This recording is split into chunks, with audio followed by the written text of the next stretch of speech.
construction. So we're back again. We've just had a long walk down through the property and through the site of Peninsula Frankston Bypass. We're back up here sitting in the house of the Welshes, which is the original house of Russell Grimwade's. You just brought to my attention, Joyce, the letter that Russell Grimwade wrote back in the 1930s. Could you elaborate on that letter, please? He wrote this to the Argus newspaper in 1937. He said we were an isolated continent and that if we didn't learn from the experiences of what was happening then, which was floods and disasters in America, it was evidence of man's incompatibility with nature. Now, what he is saying, that we must plant trees, we must treat the country ecologically responsible, because it is our responsibility to future generations. He is predicting the shortage of water in the Murray in 1937. He was a man of vast forward thinking, and that his bushland should be so irrevocably damaged by a freeway is beyond thinking. And the little bit of bushland that will be remained will be cut off from any connectivity for fauna and flora, and will be not big enough to survive on its own. So we are really outraged that this should be happening. And isn't that amazing that someone's predictions of 80 years ago actually have come true? Because we're right in the middle now of global warming, a massive drought that's affecting the whole of Australia. And I think Russell Grimwade would say, "I told you so, and you didn't listen to me." And the big lesson is that we still haven't learnt our lesson. No.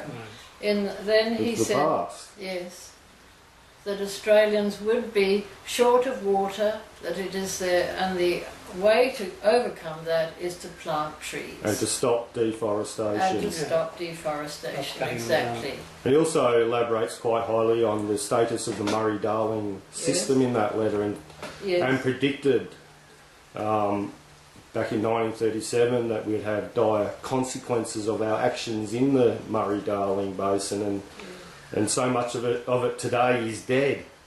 And that's 80 years later. Yes, he says his predictions came true. Yes. Today 76% is winter flow and 24% summer. This is a unique illustration of the regulating value of forest-clad watersheds. It is so important to retain our bushland and our old-growth trees that we should be trembling at the thought of any deforestation, because so much is already gone. Yes. Well, I think the government really should be looking at their other options, which they rejected when they first studied them. I don't know in how much detail, but to me the obvious solution to the current problem with the traffic jams, etc., that are occurring within Frankston is to upgrade the Murdoch Road at McMahon's Road.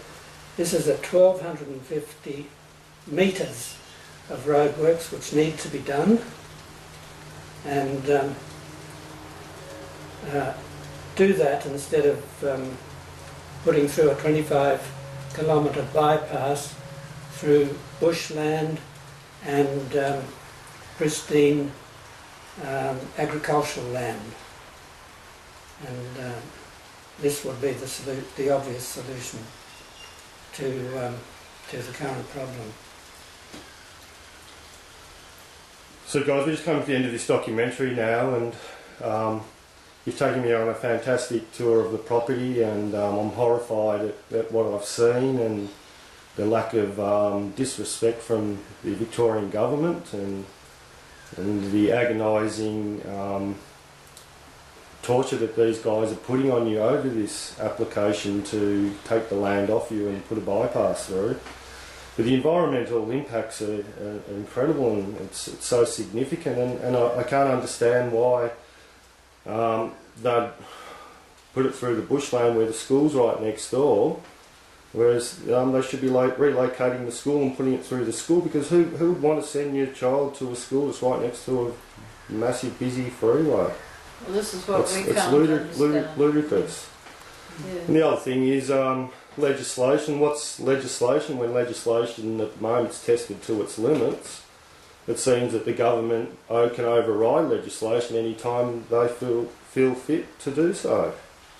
And that's what the heritage overlay on this property, surely doesn't that protect it? But we're finding now that things like this don't protect. If the government has alternative things of what's going to happen in the future, it's madness. So what, Joyce and Simon, what is your message to John Brumby and Justin Madden and co?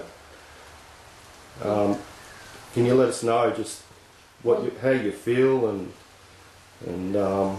what your feeling towards these guys are like? Well, although that they aren't at the moment taking off the Victorian Heritage Register listing, they are made an application for a heritage permit under S67 of the Heritage Act 1995 for the construction of the road on the land. So they will be destroying 2.656 hectares of beautiful bushland and the heritage dam in the construction of this road. And I think it is, they're really hiding behind the fact that they really should be taking off the heritage listing if they have that intent, because it is they are just destroying that bushland. They're not taking any notice of the heritage listing, in other words. No. So what's your message to John Brumby? Now's the opportunity to say something? Well, I would say look at the alternatives that probably weren't looked at closely enough at the time that he made the decision to build the bypass. The reason given then was that because of the global financial crisis, we had to create jobs, and that was the one and only reason given. I would say to Mr. Brumby that his support for public transport has been very, very meagre. For instance, they were going to spend $1 million on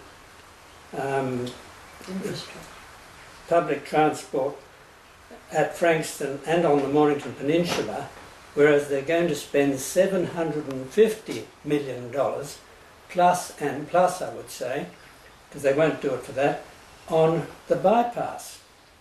And that's what's been happening. Miserable amounts of money spent on public transport and mammoth amount of money on road transport. I think they've got their priorities wrong, and they've got to look at the alternatives. If they want to create jobs, spend money on public transport, which is where the demand is. We've already got too many cars on the road now. We don't need any more. Most families seem to have 2, if not 3 cars in the garage. So that's our point. Thank Sure. We invite you, Mr. Brumby, Mr. Madden and Mr. Pallas, to come down and see the bushland and to see what would be destroyed if this road goes through. And we would urge you to come and see it. And please leave our precious bushland alone. And you feel the same about that, Simon? I agree with that entirely, yes. Mr. Brumby, leave the bushland alone and leave the environment as it is for the children of the future. And with that, we leave you. Thank you. Thank you, Mark. Thank you.